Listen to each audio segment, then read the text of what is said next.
Assalamualaikum warahmatullahi wabarakatuh. Alhamdulillahi rabbil alamin. Wassalatu wassalamu ala sayyidina wa maulana Muhammad wa ala alihi wa sahbihi ajma'in, amma ba'. Puji dan syukur senantiasa selalu kita persembahkan kehadirat Allah Subhanahu wa ta'ala atas segala limpahan rahmat dan nikmat yang terus diberikan dalam kehidupan kita. Kemudian salah dan salam selalu kita doakan kepada Allah, semoga terus dicurahkan kepada junjungan kita Nabi Muhammad sallallahu alaihi wasallam, kepada keluarga dan para sahabat beliau sekalian. Yang kami muliakan guru-guru kami, para alim ulama dan seluruh jamaah Masjid Agung Islamic Center Kota Luxmawe yang dirahmati oleh Allah Subhanahu wa ta'ala.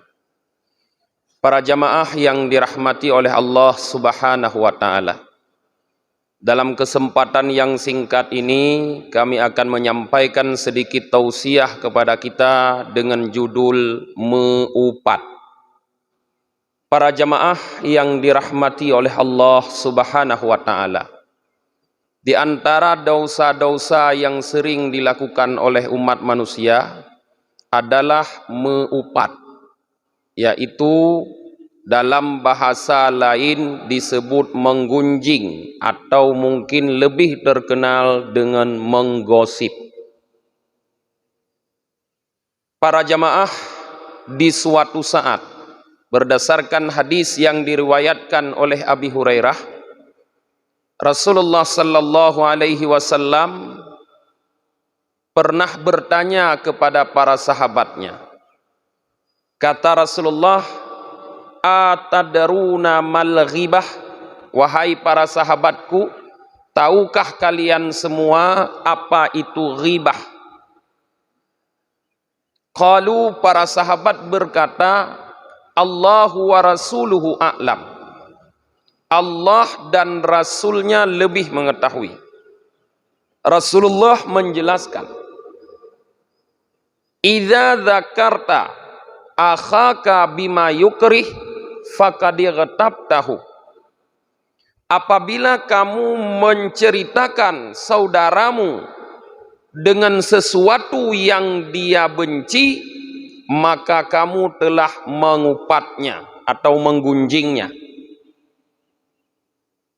Jadi para jamaah, Rasulullah mendefinisikan ghibah atau dalam bahasa Aceh disebut mengupat, yaitu menceritakan seseorang dengan yang dibencinya, atau dengan kata lain menceritakan kejelekan seseorang.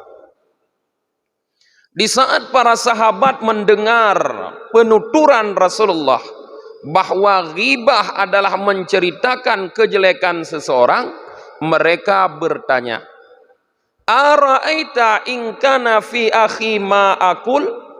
Bagaimana pendapatmu wahai Rasulullah, jika memang pada saudaraku itu ada apa yang aku katakan? Artinya kalau yang saya katakan memang benar ada, wahai Rasulullah, apa? Apakah itu tetap ghibah? Rasulullah menjawab, Idza kana fihi ma taqul faqad igtabtahu wa illam yakun fihi ma taqul faqad bahattahu, yakni buhtan. Rasulullah mengatakan, apabila pada saudaramu terdapat kejelekan seperti yang kamu ceritakan, maka kamu telah menggibahnya. Tapi sebaliknya, apabila pada saudaramu tidak terdapat kejelekan seperti yang engkau ceritakan, maka sungguh kamu telah menuduhnya. Dari hadis yang diriwayatkan oleh Abi Hurairah ini, para jamaah, kita dapat melihat bahwa bercerita kejelekan orang lain, mengungkit, menyebarkan kejelekan orang lain, itu pasti masuk dalam salah satu dari dua perkara, yaitu ghibah atau buhtan. Ghibah mengupat, buhtan menuduh atau memfitnah. Yang dua-duanya adalah merupakan dosa besar yang dilarang oleh Allah Subhanahu wa taala. Perihal dengan ghibah, Allah Subhanahu wa taala jelas dalam Al-Qur'an mengatakan, "Wala yaghtab ba'dukum ba'da ayuhibbu ayyakula lahma akhihi maitan fakarihtumuh." Janganlah sebahagian kalian menggunjing, menghibah sebahagian yang lain. Sukakah di antara seorang di antara kalian memakan daging saudaranya yang telah mati? Tentu kalian benci. Jadi ayat ini para jamaah menjelaskan kepada kita bahwa ghibah adalah sesuatu yang diharamkan oleh Allah Subhanahu wa taala. Kemudian para jamaah yang dirahmati oleh Allah lebih memperjelasnya. Dalam sebuah hadis yang lain diceritakan, Ja'at imra'atun kasiratun, atau dalam riwayat yang lain, dakhalat imra'atun kasiratun ala Rasulillah sallallahu alaihi wasallam. Ada seorang perempuan yang pendek datang ke rumah Rasulullah sallallahu alaihi wasallam. Falamma kharajat, setelah perempuan itu keluar dari rumah Rasulullah, qalat Aisyah radhiyallahu an, istri Rasulullah yang bernama Aisyah berkomentar, "Ma aksaruha," kata Aisyah, "alangkah pendeknya perempuan itu," kata Aisyah. Apa kata Rasulullah? "Igtabtiha ya Aisyah." Wahai Aisyah, kamu telah menghibahnya, kata Rasulullah. Jadi komentar Aisyah yaitu pendek kepada perempuan yang memang pendek, kata Rasulullah, adalah ghibah. Aisyah di saat tersebut memprotes pernyataan Rasulullah. "Ma qultu illa ma fiha," kata Aisyah. Wahai Rasulullah, aku tidak berkomentar kecuali memang yang ada pada perempuan tersebut. Menyoba hasa tanya nak pegah li Aisyah, "Hai Rasulullah, long aku pegah memang nyo ji tuet, maka long pegah tuet, kan long puna-puna." Kun Rasulullah, "Zakarti ma akbaha fiha." Kamu wahai Aisyah mengomentari yang jelek yang ada padanya. Artinya para jamaah, dua hadis ini memperjelas kepada kita bahwa berkomentar tentang kejelekan seseorang, yang kejelekan itu ada pada diri seseorang, ini adalah ghibah. Inilah dosa yang umum, yang lumrah dilakukan oleh umat manusia, walaupun sebenarnya ini adalah salah satu daripada dosa besar yang akan dapat membuat orang yang melakukannya tersiksa mulai dari alam kubur sampai dengan hari akhirat kelak para jamaah. Jamaah yang dirahmati oleh Allah Subhanahu wa taala. Di dalam kitab Tanbihul Ghafilin Samarkandi, Al-Faqih Abu Lais mengatakan, "Al-ghibatu ala arba'ati aujah." Menurut Al-Faqih Abu Lais, ghibah atau meupat dalam bahasa Aceh dapat dibagi dalam 4 model, kata beliau. Fi wajhin huwa kufrun. Dalam satu model, ghibah itu kufur. Siapapun yang melakukan ghibah model yang pertama, maka jadilah dia orang kafir, atau bahasa tanya murtad. Wa fi wajhin hiyan nifak. Model yang lain lagi, ghibah itu nifak. Siapapun yang menghibah dengan model yang kedua ini, maka orang tersebut menjadi munafik. Wa fi wajhin hiya maksiyah. Dan model yang selanjutnya atau model ketiga, ghibah itu adalah maksiat. Wa fi wajhin mubah. Dan model yang terakhir yang keempat, ghibah itu mubah, boleh. Ghibah yang model pertama para jamaah yang membuat pelakunya menjadi kafir dijelaskan oleh Al-Faqih Abu Lais, ayyaghtabal musliman, seseorang menghibah seorang muslim yang lain, artinya di saat dia bercerita tentang kejelekan orang lain, tiba-tiba datang orang yang mengingatkannya. Orang tersebut berkata, la taghtab, jangan kamu menghibah. Tengah tak pegah ke gop lagi danyo, terus ngon ni peringat, ai betat kamu pat, nyokon bulan puasa, gadoh pahala-pahala puasa ke. Tak seut lagi tanya. Kita menjawab di saat ada peringatan tersebut, laisa hadza ghibah wa ana sadikun fiha. Kita mengatakan ini bukan ghibah. Yang tengah long pegah, yang tengah long ceritanya kan ghibah. Nyo betul yang ku pegahnya. Faqadistahalla ma harramallah, maka di saat orang tersebut memperkuat bahwa apa yang dia katakan itu benar bukan ghibah, maka dia sudah menghalalkan apa yang Allah haramkan.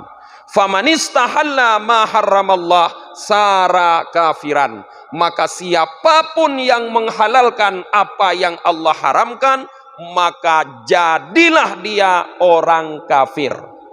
Maka ghibah yang model pertama ini dihukum kufur para jemaah. Bentuk yang lain yang biasa katanya para jemaah, te merumpok ngengon deh, taduk tak pegah haba, tak mulai aju haba. Nyo kon kumupat, nyo lagena aku pegah. Padahal yang kita ceritakan adalah seperti yang didefinisikan oleh Rasulullah, yaitu tak cerita kejelekan orang lain.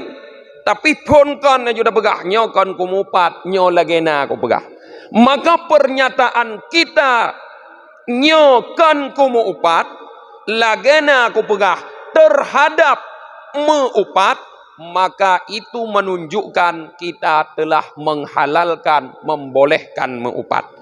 Kembali kepada kaidah manistahalla ma harramallah, siapa saja yang menghalalkan apa yang Allah haramkan, sara kafiran, maka orang tersebut menjadi orang kafir. Betapa banyak para jemaah orang-orang yang semula muslim seperti kita ini, tanpa disadari dengan ghibahnya dia sudah murtad menjadi kafir. Kalau sudah menjadi kafir, resikonya besar. Apa resikonya? Habitat a'maluhum, seluruh amal kebaikan mereka terhapus, hilang tanpa berbekas. Pernah naik haji dulu, hajinya hilang. Sering puasa, puasanya hilang. Sering bayar zakat, zakatnya hilang. Tiap hari salat, salatnya hilang. Apapun amal-amal saleh yang pernah dia lakukan sebelum dia murtad, maka semuanya hilang tanpa berbekas. Tapi yang hilang cuma amal baik, sedangkan amal buruk tidak, malah bertambah. Bahkan yang lebih ekstrim lagi para jamaah, yang sangat kita khawatirkan terjadi, di saat seseorang melakukan ghibah model yang pertama ini, artinya dia telah menjadi kafir, kemudian dia tidak segera kembali menjadi Islam, tidak segera bertaubat dengan mengucapkan asyhadu an la ilaha illallah wa asyhadu anna muhammadar rasulullah, kalau sampai mati, leuhnyan sampai mati gehana le mengucap, artinya dia terus dalam kafir, maka matilah dia sebagai kafir. Naudzubillah, kekal dalam neraka jahanam. Atau kembali dia menjadi Islam kembali dengan mengucap, tapi sudah diselangi dengan waktu yang lama, maka di antara resikonya adalah hubungan suami istri menjadi terceraikan. Betul lah kau yang mau pat, lagi nyan ke mau pat lah kau. Kajet ke kafe lah kau. Hana le ke damang Islam trip ke deh, terus padi bulan baruh ke depu, baruh ke damang Islam. Ngan perumoh ka ceri. Kon le perumoh kau nyan. Leh ke damang Islam payah menikah kembali, payah berkahwin lam. Hana ke depu tengku tetap gua rumah ke bergaul dengan perumah ke. Pergaulan itu disebut zina. Lahir anak mulai boh tu leunyan. Anak itu disebut anak bajeng para jemaah. Maka jangan heran le anak bajeng yang ma ngan yah ji na buku nikah. Bek dah fikir tanya anak bajeng hana buku nikah ma ngan yah. Le. Kemudian para jemaah model yang kedua, yang ghibah itu nifak, yaitu ayyaghtiaba insanan walam yusammihi inda mayyarifu annahu yuriduhu. Kita menghibah seseorang, menggunjing seseorang tanpa menyebutkan nama, tapi gunjingan itu kita sampaikan di hadapan orang-orang yang semua mereka tahu siapa yang kita kehendaki. Bak saboh forum, bak saboh tempat, tanya tak gunjing gop. Hana tak pegah sonan. Hana tak kun timae, hana tak kun timaun, hana tak kun tiasan, hana tak pegah. Pokoknya kita bercerita kejelekan orang lain yang ada pada orang tersebut tanpa menyebutkan nama, tapi semua para hadirin yang ada di hadapan kita yang mendengar ghibah itu paham siapa yang kita maksud. Ganggu-ganggu ule. Oh, nyana yang maksud. Semua orang tahu siapa yang kita maksud. Maka ghibah model yang ini para jamaah, pelaku ghibahnya telah diserang oleh penyakit nifak dan dia sudah menjadi orang munafik. Kalau tidak segera bertaubat kepada Allah Subhanahu wa taala dari kenifakannya, maka dia diancam oleh Allah Subhanahu wa taala dengan firman-Nya, innal munafiqina fid darkil asfali minan nar. Sesungguhnya orang-orang munafik terdapat di jurang yang paling dalam dari neraka. Ho geculok li Allah tuman menyo melinggai ge menyohana taubat lam neraka paling dalam, yaitu neraka hawiyah. Siapa kawannya di dalam neraka tersebut? Fir'un wa Haman wa ashabul Maidah, beserta Fir'un. Ngon urang munafik dalam neraka Fir'un. Salam Haman, Haman, panglima tentara Fir'un yang mengejar Nabi Musa. Salam ngon urang munafik dalam neraka hawiyah tersebut. Ashabul Maidah. Siapa ashabul Maidah? Orang-orang yang datang kepada Nabi Isa lalu berkata kepada Nabi Isa, Ya Isa bin Maryam, hal yastati'a rabbaka ayyunazzila alaina minas sama? Hal yastati'a rabbaka ayyunazzila alaina ma'idatan minas sama? Hai Isa anak Maryam, apakah Tuhanmu sanggup menurunkan kepada kami suatu hidangan, sebuah hidangan dari langit? Merekalah penduduk neraka hawiyah yang menjadi temannya orang munafik. Resiko jadi munafik. Ghibah bisa menyebabkan kita menjadi munafik. Yang ketiga, ghibah yang model ketiga, huwa maksiyah, yaitu maksiat. Bagaimana ghibah ini jatuh menjadi maksiat? Ayyaghtaba insanan wa yusammihi. Seseorang menggunjing, menggosip orang lain dan dia menyebutkan nama. Jelas saja begah. Fima tu begah. Atau siasan. Jelas saja begah. Wate gepegah ke bruk gop nan ke begah. Wa huwa a'lamu annaha maksiyah, dan dia sangat sadar dan sangat paham bahwa ghibah itu maksiat. Gedepu dosa mupat kon hana gedepu. So yang hana depu dosa mupat, tapi tetap gemupat sit. Nyan ke mupat nyan yang gekun maksiat. Fa alaihi taubah, maka wajib dia bertaubat. Kalau dia tidak bertaubat, siapapun di antara umat Muhammad yang melakukan suatu dosa besar dan tidak bertaubat darinya, fa ma'wahu jahannam, maka tempat kembalinya adalah neraka jahanam. Pasti dia masuk neraka jahanam. Saboh dosa raya munyohana taubat, pasti irhut dalam neraka jahanam para jemaah. Kemudian yang terakhir, ghibah model keempat, wahwa mubah, yaitu ghibah yang mubah, yang boleh, wahwa ma'jurun, bahkan diberi pahala, ayyagtaba fasikan mu'allinan bifuskihi au sahibabidah, yaitu menggunjing, menggosip seorang fasik yang sudah nyata, sudah jelas kefasikannya. Misal, fidra urang kata tepu mendum, bahwa jih pencuri.